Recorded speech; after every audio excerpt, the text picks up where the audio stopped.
ngàyនេះផងដែរខ្ញុំធ្វើការបើកទូទឹកកកដើម្បីរកអីញ៉ាំប៉ុន្តែនៅក្នុងទូខ្ញុំក៏អត់មានអីញ៉ាំទេមានតែបាញ់ត្រាំងអញ្ចឹងថ្ងៃនេះខ្ញុំប្រាប់ពីរបៀបធ្វើបាញ់ត្រាំងដែលឆ្ងាញ់ខ្លាំងមែនទែនជាដំបូងនោះយើងធ្វើការចិតបាញ់ត្រាំងយើងជីចម្រៀកបែបហ្នឹងណាទាំងអស់គ្នាបន្ទាប់មកយើងធ្វើការលីងជាមួយនឹងល្ងអ្នកទាំងអស់គ្នាចាល្ងនេះយើងដាក់ឲ្យឈ្ងុយណាទាំងអស់គ្នាលីងឲ្យវាក្អូបមកបន្តមកទៀតយើងធ្វើការដាក់ជាមួយនឹងខ្លាញ់ជាមួយនឹងខ្ទឹមលីងឲ្យវាឡើងក្រហមណាទាំងអស់គ្នាចាមាន3មុខ4មុខនេះមកជាមួយនឹងខ្ទឹមជាមួយនឹងល្ងជាមួយនឹងម្ទេសជាមួយនឹងយីហឺហៃប៊ីយើងនឹងយើងធ្វើការដាក់ម្ទេសជាមួយនឹងខ្ទឹមនឹងមក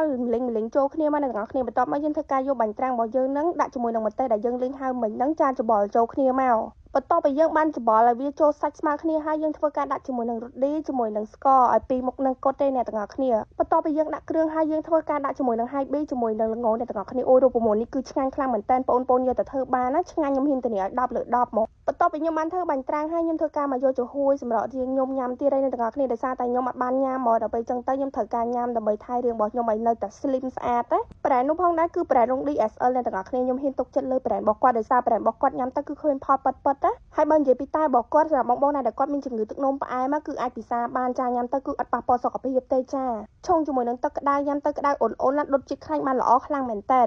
អ្នកទាំងអស់គ្នាអាប្រអប់ហើយនឹងអាកញ្ចប់នេះដូចគ្នាណាប៉ុន្តែតម្លៃខុសគ្នាបន្តិចអ្នកទាំងអស់គ្នានេះបើចង់បានរៀង size S ដូចខ្ញុំអញ្ចឹងញ៉ាំជាមួយនឹងប្រែរង DSL ទៅហ៊ានធានាឲ្យមក